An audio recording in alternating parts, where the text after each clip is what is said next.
आज है 22 अक्टूबर 2024 दिन मंगलवार। Welcome back to Clean News UP. चलिए देखते हैं उत्तर प्रदेश की 25 फटाफट बड़ी खबरों को। सीएम योगी का सरकारी कर्मचारियों को बड़ा तोहफा, दिवाली से पहले मिलेगी सैलरी, आदेश जारी। मुख्यमंत्री योगी आदित्यनाथ ने यूपी के सरकारी कर्मचारियों और पेंशनर्स को बड़ा तोहफा दिया है। अक्टूबर महीने की सैलरी दिवाली से पहले मिल जाएगी। इस बाबत मुख्य सचिव दीपक कुमार ने सोमवार को आदेश जारी कर दिया। आदेश के अनुसार 30 अक्टूबर तक हर कर्मचारी के खाते में इस महीने की सैलरी आ जाएगी। नोएडा एयरपोर्ट के पास अमेरिका और ब्रिटेन की रियल्टी फर्म और यूनिवर्सिटीज करेंगी निवेश। नोएडा इंटरनेशनल एयरपोर्ट के पास निवेश बढ़ाने के लिए जापान और कोरिया के बाद अब अमेरिका और ब्रिटेन ने भी निवेश की तैयारी कर ली है। दोनों देशों के साथ कई अन्य देश यहां न सिर्फ अपने ग्रुप हाउसिंग के प्रोजेक्ट ला रहे हैं, बल्कि कई यूनिवर्सिटी के लाए जाने की भी तैयारी है। यूपी पुलिस को सीएम योगी का दिवाली गिफ्ट, स्मृति दिवस पर कह दी ये बड़ी घोषणा। मुख्यमंत्री योगी आदित्यनाथ ने सोमवार को रिजर्व पुलिस लाइन में आयोजित पुलिस स्मृति दिवस के मौके पर वर्दी भत्ते में 70% की वृद्धि, बैरक में रहने वाले आरक्षियों की पुलिस अकोमोडेशन अलाउंस में 25% की वृद्धि और राष्ट्रीय अंतर्राष्ट्रीय खेलकूद में प्रतिभाग करने वाले खिलाड़ियों के प्रशिक्षण, आहार समेत अन्य मदों के लिए अगले वित्तीय वर्ष के बजट में 10 करोड़ रुपए बढ़ाने की घोषणा की। यूपी रोडवेज में होने वाली है बंपर भर्ती, संविदा पर रखे जाएंगे 6000 बस ड्राइवर। उत्तर प्रदेश राज्य सड़क परिवहन निगम में संविदा पर चालकों की बंपर भर्ती होने जा रही है।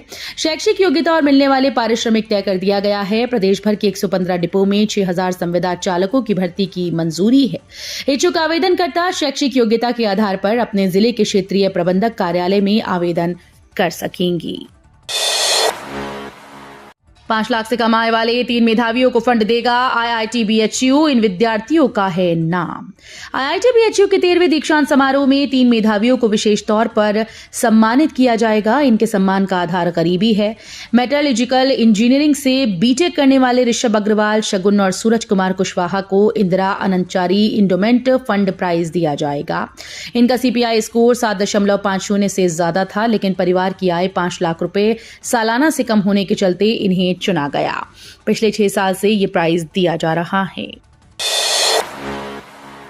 योगी सरकार ने खिलाड़ियों को दिया दीपावली गिफ्ट, डॉक्टर भीमराव अंबेडकर क्रीड़ा संकुल में बढ़ी सुविधा। योगी सरकार ने खिलाड़ियों और खेल प्रेमियों को दीपावली के पहले बड़ी सौगात दी। पूर्वांचल में खेल की सुविधाओं को बढ़ाने के लिए लगातार प्रयास कर रही सरकार ने खिलाड़ियों को डॉक्टर भीमराव अंबेडकर क्रीड़ा संकुल लालपुर में खेलों के लिए अत्याधुनिक सुविधाओं की सौगात दी है।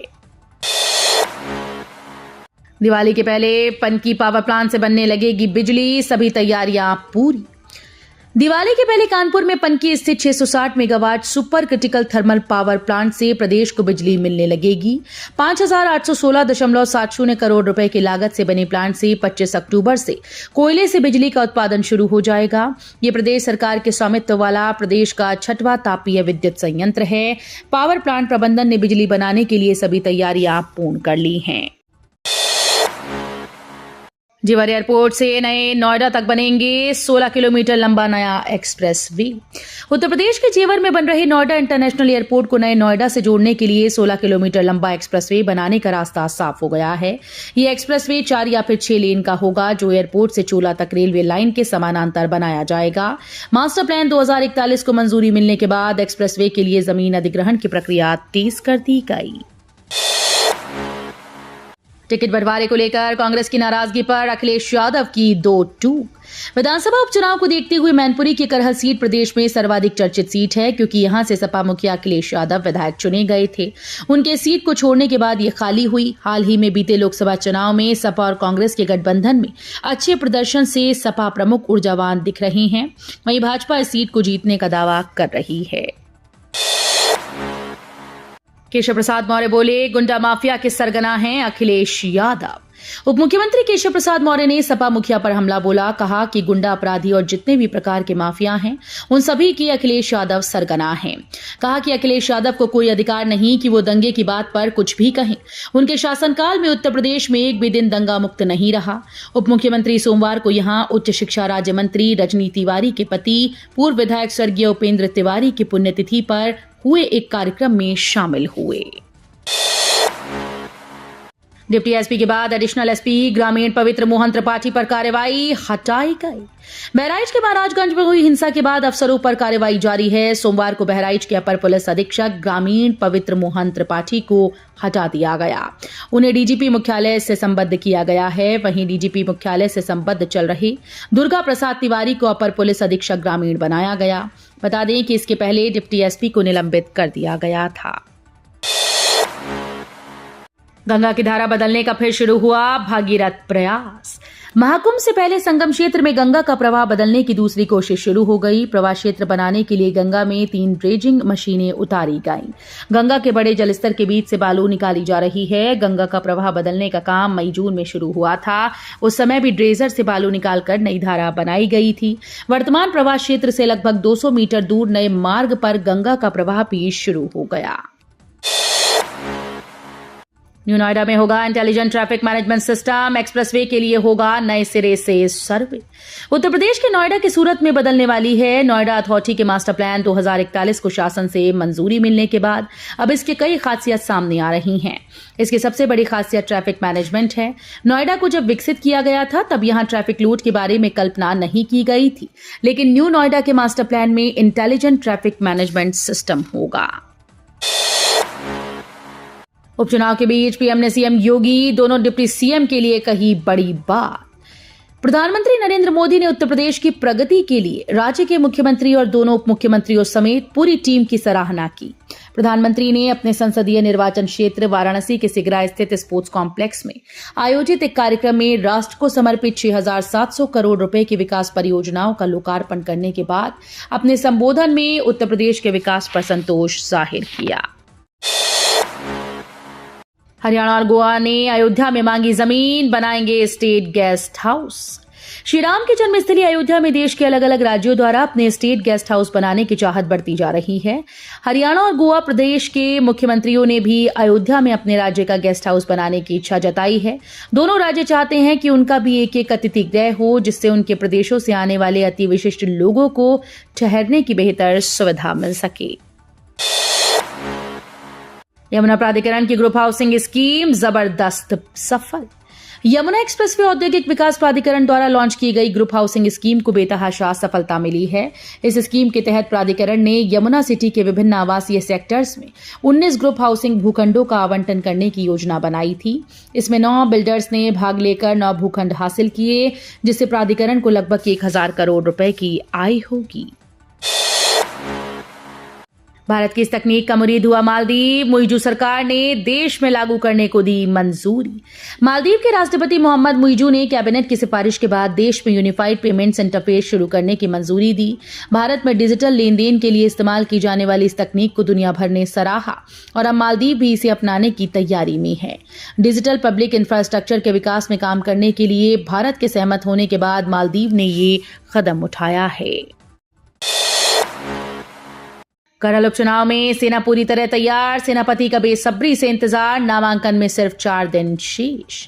उत्तर प्रदेश के मैनपुरी के करहल विधानसभा उपचुनाव के लिए भाजपा की सेना पूरी तरह से तैयार है। भाजपा की सेना को अपने सेनापति का इंतजार है। भाजपा का प्रत्याशी घोषित न होने से कार्यकर्ता असमंजस में हैं। विधानसभा चुनाव में भी भाजपा ने अंतिम समय में सपा के अखिलेश यादव के सामने केंद्रीय मंत्री एसपी सिंह बघेल को चुनाव मैदान में उतारा था। फिर बिगड़ेगा मध्य प्रदेश का मौसम। 3 संभागों में 2 दिन बारिश और बादल के आसार। मानसून के विदा होने के बावजूद मध्य प्रदेश के मौसम में उतार चढ़ाव का दौर जारी है। लो प्रेशर एरिया की एक्टिविटी और चक्रवात के चलते दक्षिणी हिस्से इंदौर, नर्मदापुरम, जबलपुर संभाग में अगले 2 दिन बारिश की संभावना जताई गई। हालांकि 25 अक्टूबर से प्रदेश के मौसम में तेजी से बदलाव देखने को मिलेगा और रात में ठंड का असर बढ़ सकता है। जाति जनगणना हुई तो गिनी जाएगी मुसलमानों की भी जातियां। 2025 में हो सकती है जनगणना। जातीय जनगणना होगी तो मुसलमानों की जातियों को भी गिना जाएगा। स्थिति में पहली बार देश में ये काम होगा। भारत का महापंजीयक और जनगणना आयुक्त इसके लिए जरूरी तैयारी में जुट गया है। प्रधानमंत्री नरेंद्र मोदी ने इस महीने महाराष्ट्र में एक जनसभा को संबोधित करते हुए मुसलमानों में जातियों की जनगणना के मुद्दे पर चुप्पी को लेकर विपक्ष को आड़े हाथों लिया था। माना जा रहा है कि कोरोना महामारी और फिर लोकसभा चुनाव के कारण अटकी हुई 2021 की जनगणना 2025 में हो सकेगी।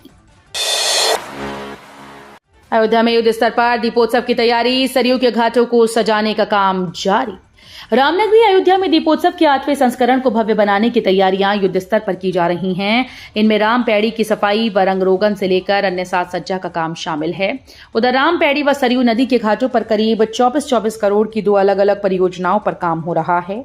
इनमें विजिटर गैलरी सहित सेल्फी पॉइंट व लैंडस्केपिंग के अलावा राम पैड़ी की बाउंड्री निर्माण का काम अंतिम चरण में है। इस परियोजना की कार्यदायी संस्था UPPCL की परियोजना प्रबंधक विनय कुमार जैन बताते हैं कि इस परियोजना को पूर्ण करने के लिए दिसंबर 2024 तक का समय निर्धारित है। मिशन शक्ति में बने पिंक शौचालय व CCTV कैमरे तुरंत होंगे ठीक। राज्य सरकार महिला और बालिकाओं की सुरक्षा, सम्मान व स्वावलंबन के लिए मिशन शक्ति के तहत जरूरी सुविधाओं के बारे में जागरूकता कार्यक्रम चलाएगा। मिशन शक्ति में बनाए गए पिंक शौचालय और CCTV कैमरों को अब खराब होने पर तुरंत ही ठीक किया जाएगा। इसके लिए नगर विकास विभाग ने टोल फ्री नंबर 1533 जारी किया है। प्रयागराज में पर्यटकों के लिए बनेगी टेंट सिटी, स्लीपिंग पॉड होंगे तैयार। महाकुंभ 2025 के लिए प्रयागराज में आने वाले श्रद्धालुओं के लिए टेंट सिटी तैयार हो रही है। साथ ही टेंट सिटी परिसर में स्लीपिंग पॉड भी बनाने पर मंथन हो रहा है। प्रयागराज जंक्शन की तरह 400 स्लीपिंग पॉड बनाने पर पर्यटन विभाग विचार कर रहा है। सलमान खान को धमकी देने वाले ने मांगी माफी। मुंबई पुलिस के ट्रैफिक कंट्रोल रूम के व्हाट्सएप पर सलमान खान को बाबा सिद्दीकी से भी बुरा हाल करने की धमकी देने वाले युवक की पहचान हो गई है। झारखंड में रहने वाले इस युवक ने एक बार फिर से मैसेज कर माफी मांगी। उसने मैसेज में लिखा कि उससे गलती हो गई। उस समय वैसा ही माहौल था, इसलिए भावना में बहकर उसने धमकी वाला मैसेज किया था। हालांकि उसे पकड़ने के लिए मुंबई पुलिस की टीम झारखंड पहुंच गई है। यूपी में फ्री राशन के साथ खेल, गेहूं संग बोरी में भेज रहे थे मिट्टी। उत्तर प्रदेश के शाहजहांपुर जिले में सरकारी राशन की दुकानों को गेहूं के बोरों में मिट्टी मिलाकर भेजने का खुलासा हुआ। जांच के बाद शिकायत सही मिलने पर 3 अधिकारियों को निलंबित कर दिया गया। 3 अन्य के खिलाफ कार्रवाई की सिफारिश की गई है।